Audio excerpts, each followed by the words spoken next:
在这寒冷的冬天，橘子就不要再凉着吃了，对胃不好。照我这样做，做法简单，止咳化痰，还能降三高。学会了，做给自己家人吃，非常不错。8毛钱新买的这种橘子，用清水浸泡，加盐、白醋进行搓洗，这样能有效去除表层的残留和蜡，吃着会更放心一些。蒸锅上气儿，盖盖蒸8分钟。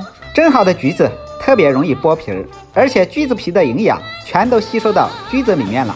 橘子表面的这层白线叫橘络，有止咳化痰的效果，非常好，千万不要把它扔掉了。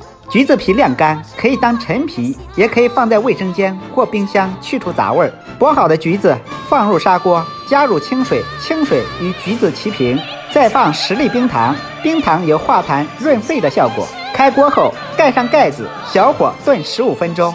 炖好后，不管是热着吃还是凉着吃，止咳化痰降三高，真的非常不错。好了，家人们，这个视频做法非常简单，一学就能学会。